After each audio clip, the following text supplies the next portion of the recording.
Jadi katanya Ghazali, yo pingin bahagia itu simple. Kita sudah punya semua fasilitasnya. Allah sudah ngasih kita. Apa yang dikasih? Kenikmatan duniawi dan kenikmatan ukhrawi. Semuanya nikmat. Yang pertama, ini ranking 1, 2, 3, 4, 5 itu ranking. Ranking paling atas itu nikmat ukhrawiyah, nikmat besok di akhirat. Sukar dijelaskan, percayalah saja. Karena kalau dijelaskan, penjelasannya pasti tidak bisa eksak. Hasilnya biasanya malah debat. Besok di akhirat kayak gimana? Berapa ya dinginnya surga? Berapa ya panasnya neraka? Kira-kira di surga itu kalau pakai AC itu berapa PK kira-kira? Yang itu susah membayangkan. Ngomong yang eskatologis itu hanya bisa dipercaya. Tapi di sana digambarkan nikmat luar biasa. Cuma kenikmatan surga tidak akan bisa dicapai kalau kita tidak ketemu dengan nikmatnya jiwa, keutamaan nafsiyah. Kalau di dunia ini jiwamu galau, tidak tenang, entah karena apa, tidak mutmainnah, ya kamu tidak akan ketemu kenikmatan ukhrawi. Makanya kan di Al-Fajr itu, ya ayyatuhan nafsul mutmainnah. Kalau makomnya jiwamu belum nyampe mutmainnah, kamu tidak akan ketemu nikmatnya ukhrawi. Jadi jiwamu harus stabil dan nikmat dulu. Kalau di Mizanul Amal, cari nikmatnya jiwa gimana Pak? Yang pertama akalmu, dia akan merasa nikmat dengan ilmu. Jadi kita punya akal, bagian dari jiwa kan akal itu. Dia akan nikmat kalau dapat ilmu. Maka sering-seringlah ngasih gizi ke akalmu dengan ilmu. Semakin banyak dia dikasih suplemen ilmu, semakin dia akan merasa senang dan aman. Paham itu bikin tenang, tidak paham itu bikin galau. Teori paling gampang itu. Maka akalmu kasihlah dia kenikmatan dengan ilmu. Terus dirimu, maksudnya kedirianmu, pribadimu, bikinlah dia nikmat dengan warok. Warok itu menjaga diri. Jangan ngawur hidupmu kalau pengen tenang. Ya rumus paling gampang, jangan lakukan yang haram, yang maksiat, jauhi yang syubhat. Kalau kalian jauh dari 3 hal ini, pribadimu akan merasa tenang. Jangan ketipu oleh enak sementaranya yang haram dan yang maksiat, apalagi yang syubhat. Jadi kalau akalmu selalu dapat suplemen ilmu dan dirimu terjaga dari yang jelek-jelek, kamu akan nyaman, jiwamu akan tenang. Terus yang ketiga, meskipun begitu, kamu juga harus memanjakan jiwamu dengan kesungguhan dan keberanian. Hiduplah yang serius, hiduplah yang punya cita-cita, punya target, dan berani. Yang keempat, adil.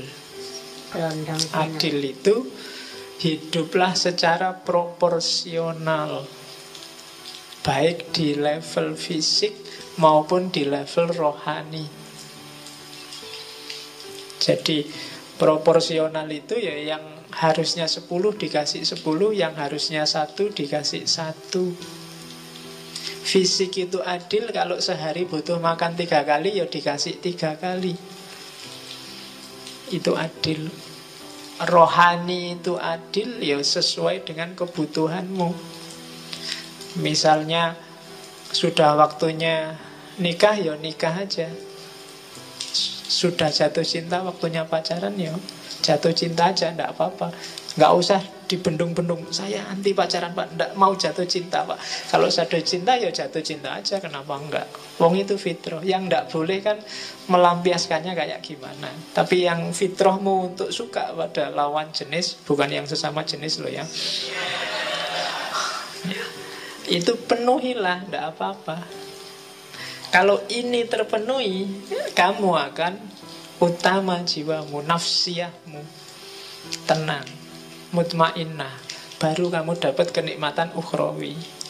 Cuma syaratnya tidak akan sempurna jiwamu tenang kalau badaniyahmu tidak sempurna. Ya kayak tadi loh, kalau fisiknya tidak adil, waktunya ada makannya kamu puasa terus, harusnya ada tidurnya kamu pakai melek terus, jiwamu juga tidak akan tenang, tidak akan mutmainnah. Harusnya kamu kawin malah bisa 4 kok malah tidak kawin-kawin. Itu tidak mutmainnah. Harus dibikin tenang. Karena nafsu itu kalau tidak kamu tenangkan, lama-lama dia akan meledak. Karena dia nuntut terus disuruh bungkem, nuntut terus disuruh bungkem. Pada saatnya dia akan menyusahkanmu. Sama kan kadang-kadang santri itu waktu di pondok tidak boleh lihat TV, tidak boleh baca koran, tidak boleh bawa HP, tidak boleh itu. Begitu keluar dari pondok kuliah, dia yang pertama nyari pacar. Karena kemarin nggak boleh apa-apa, sekarang kumat. Ya, jadi ndak, badaniahnya beres dulu.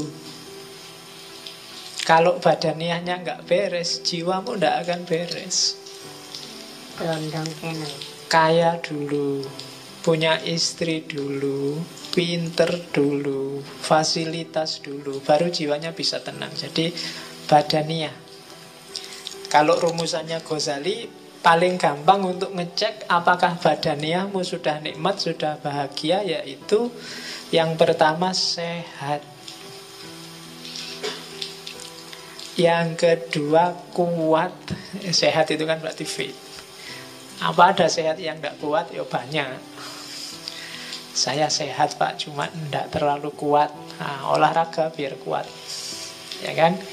Tidak cukup sehat tapi juga harus kuat. Yang ketiga elok. Elok itu cakep. Jangan khawatir, setiap orang cakep sesuai perspektifnya masing-masing. Tidak apa-apa. Ya, kamu semua orang cakep. Jangan khawatir.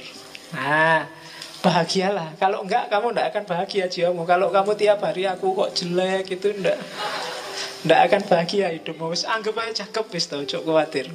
Payu. Ya. Itu kan kamu mikir, jangan-jangan ada yang gelisah Pak, apa ada yang mau besok sama saya Pak? Pasti ada. Asal standarmu jangan tinggi-tinggi. Ya. Jadi sehat, kuat, cakep, dan yang terakhir yakinlah bahwa kamu panjang umur. Tenang mesti kamu. Sehat. Ketika kamu sehat kan kamu ceria sayang. Kuat juga gandengannya sehat. Mau apa-apa sanggup, itu kan kuat. Jalan kemana ayo. Cakep. Jadi kamu merasa pokoknya tidak ada celahnya diriku ini. Allah ngasih aku lengkap, alhamdulillah. Dan panjang umur. Orang yang merasa punya kualifikasi 4 ini secara badaniah, maka dia sebenarnya sedang bahagia secara fisik. Cuma selanjutnya, untuk nikmat badaniah kita butuh kenikmatan eksternal dari dunia di luar diri kita. Kita butuh punya harta, itu kan di luar. Kita butuh punya keluarga, itu di luar. Kita butuh dihormati orang, itu juga dari luar. Jadi kita butuh kenikmatan dari yang di luar diri. Dari kenikmatan di luar diri itulah diri kita akan merasa nikmat secara fisik. Dari nikmat secara fisik itu kita akan nikmat secara rohani, secara jiwa. Dari kenikmatan rohani itu pada akhirnya secara ukhrawi nanti kita juga akan nikmat. Cuma kenikmatan dari luar itu butuh pelengkap luar yang sangat luar. Apa bahasanya? Yaitu apa? Kenikmatan taufikiyah. Kenikmatan yang menunjukkan kalian merasa bahwa Allah itu sayang padamu dan ngasih banyak padamu. Sebagus apapun kehidupanmu hari ini, kalau kamu merasa dicueki Allah, atau apalagi Allah benar-benar cuek padamu, kamu gak akan dapat merasakan kenikmatan apapun. Kamu melakukan korupsi, enak loh korupsi itu. Kamu dapat banyak uang, mau apa aja bisa. Tapi karena kamu tahu bahwa dengan kamu korupsi ini Allah tidak akan ridho padamu, maka tidak jadi nikmat. Kamu nyontek ujian, enak kan? Nyontek itu nggak perlu capek-capek belajar, bisa langsung jawab. Dan bener lagi, dan bagus lagi. Dosennya sampai heran, ini kuliah tidak pernah masuk, makalah tidak jelas, disuruh ngomong apa juga temennya nggak paham, tapi jawabannya sip, akhirnya dikasih A. Tapi karena kamu ngerti itu nyontek, A-mu itu bukan sumber kebahagiaan. Kenapa? Karena kamu ngerti bahwa sebenarnya Allah tidak ridho dengan nyontekmu. Maka dasar dari semua kenikmatan tadi adalah keutamaan taufiki. Dapat hidayah, dapat inayah, dapat petunjuk, rusd, dan seterusnya. Jadi pertama-tama yakinlah bahwa Allah ridho padamu. Setelah itu carilah bekal yang kamu butuhkan untuk nikmat, untuk bahagia. Nyari harta, nyari kehormatan, nyari status, cari tidak apa-apa, itu sumber kehormatan. Kalau itu sudah dapat, maka kamu akan dapat kenikmatan duniawi, kenikmatan badaniyah. Dengan bekal kenikmatan badaniyah ini, jiwamu juga akan nikmat, bahagia, akan tenang. Ketika jiwamu bahagia, insya Allah besok akhiratmu bahagia. Bandingkan dengan orang yang sejak awal sudah tidak dapat ridhonya Allah, maka kenikmatan eksternal tadi akan jadi sumber bencana. Kenikmatan badaniyahnya akan disetir oleh nafsunya, maka jiwanya nggak akan jadi tenang. Dan di akhirat juga otomatis kacau.